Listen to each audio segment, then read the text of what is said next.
Good morning, and a warm welcome to your show, Sunny Mornings San Francisco. I'm your host, Melissa, and it's Monday, June 8th. You'll be interested to know.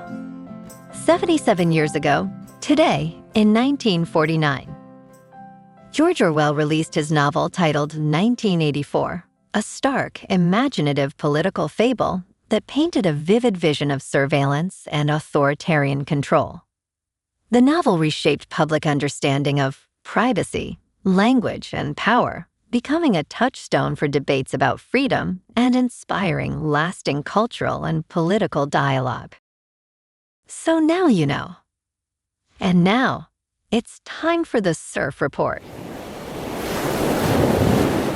Monday at Ocean Beach.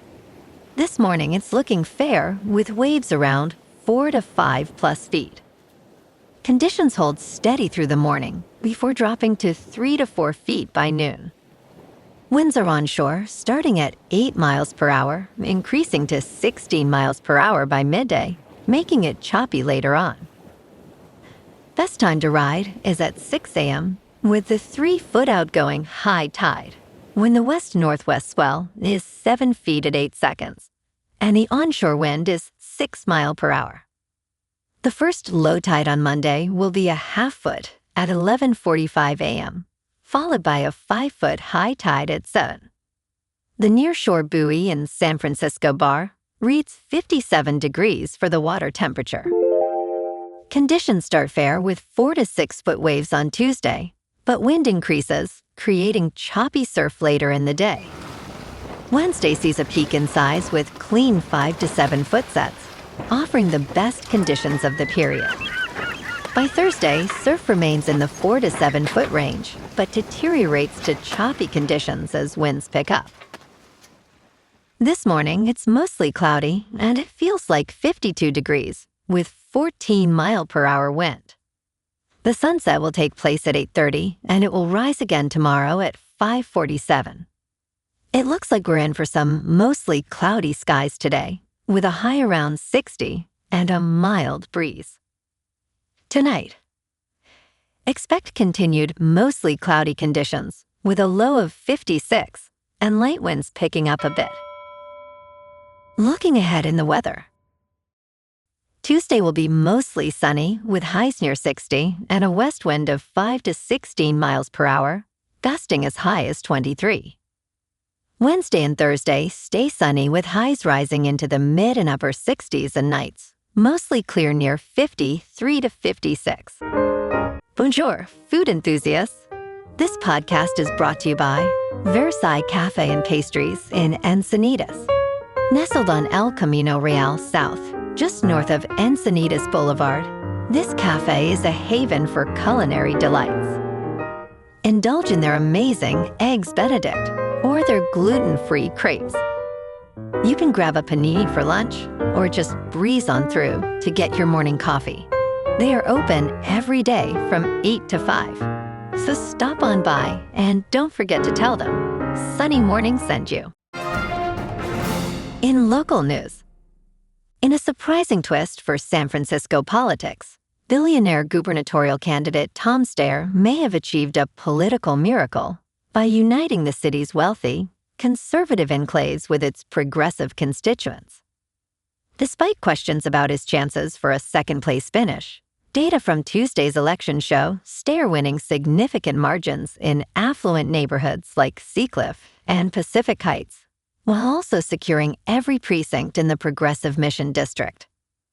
Politics professor Keely McBride notes that Steyer's focus on environmentalism and corporate accountability resonates with diverse voters, particularly in light of concerns regarding Pacific Gas and Electric's track record.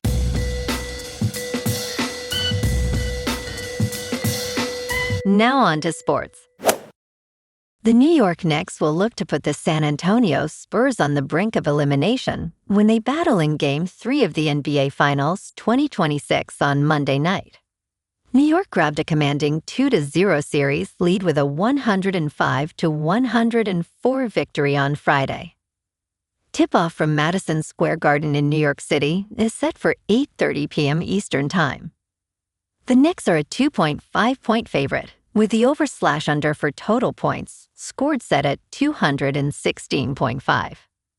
The Sportsline projection model, after simulating the matchup 10,000 times, is predicting the under on total points scored. The model projects the Spurs will score a total of 214 points combined. In local sports, the Giants made it look easy against the Cubs yesterday, taking the rubber match 2-1 at Wrigley. Trevor McDonald was stellar on the mound, striking out 6 over 5 innings with just 1 run allowed.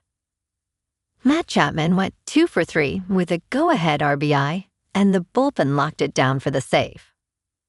San Francisco has now won 4 of their last 5, and Jung-Hoo Lee extended his hitting streak to 15 games in the process. That momentum carries into tonight at Oracle Park, where the Giants host the Nationals at 6:45. Logan Webb takes the mound against Miles Mikolas in what's a real chance for the Bay to build something at home. Webb has been a stabilizing force all season, and Oracle's pitcher-friendly dimensions should work in his favor. Meanwhile, the Warriors are hosting 6 prospects for workouts today, with the draft just 2 weeks away. Tamin Lipsey from Iowa State is the highest ranked of the group at number 69. Golden State holds the 11th overall pick, the same spot that netted them Klay Thompson back in 2011. On the free agency front, the team is optimistic about re-signing Kristaps Porzingis, though they're weighing whether a mid-level exception makes more sense after he struggled to stay healthy last season. Down in San Jose, the Sharks have 6 prospects in Buffalo this week at the NHL Draft Combine. With the 2nd overall pick, expect them to target a defenseman to build around young superstar Macklin Celebrini. In top news, a magnitude 7.8 earthquake rocks the southern Philippines, causing damage and 1-meter tsunami waves. The quake struck at 7:37 a.m., centered at sea about 13 kilometers southwest of General Santos. President Ferdinand Marcos Jr. urged people to evacuate to higher ground, as tsunami warnings were issued for coastal areas in Indonesia and Malaysia. There were no immediate reports of casualties, but some buildings collapsed in General Santos. Tsunami waves up to 3 meters were possible on some coasts of the Philippines. Aftershocks of up to magnitude 6.5 followed. In business news, Bitcoin is cratering, but a new Wall Street crypto hype is on the rise. In a small corner of the crypto market, investors are rushing in instead of heading for the exits. So-called HYP exchange-traded funds are attracting new assets at a time when leading cryptocurrencies, including Bitcoin and Ether, are declining. Since their launch, these products have raised close to $150 million and have mostly experienced positive inflow days. This market is only 1% penetrated into its potential, according to Matt Hogan, Chief Investment Officer at Bitwise. Hyperliquid, a decentralized perpetual futures exchange, has quickly caught attention as a new asset class. Investors are drawn to its revenue model, where 99% of fees generated are used to buy back IP.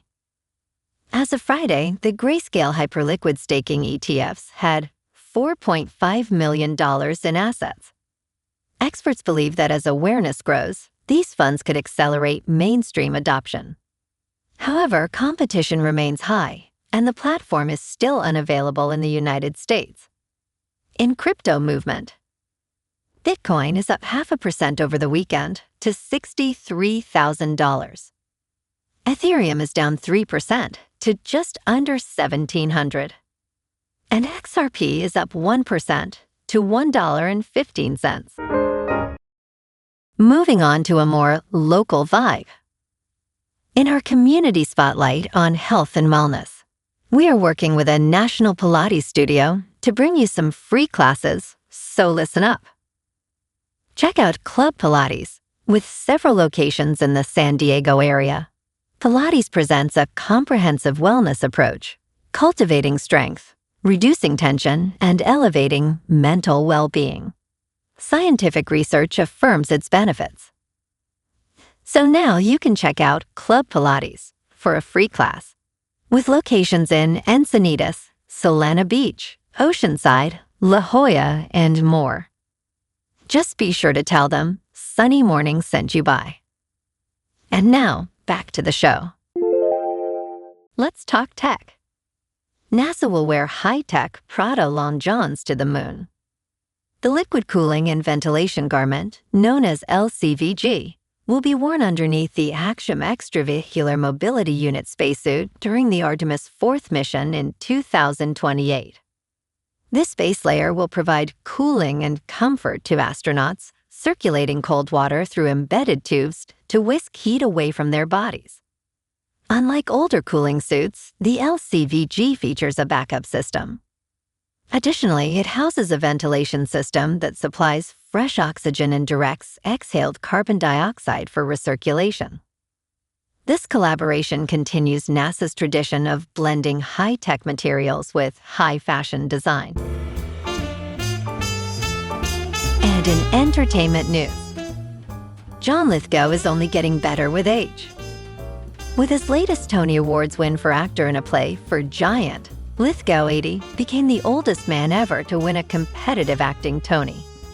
The record was previously held by Roy Dotrice at 77. Lithgow also opened the longest gap between competitive acting Tony wins in the awards history at 53 years. His first came in 1973, surpassing Angela Lansbury's previous mark of 43 years. The victory puts Lithgow in a rare club of 4 performers.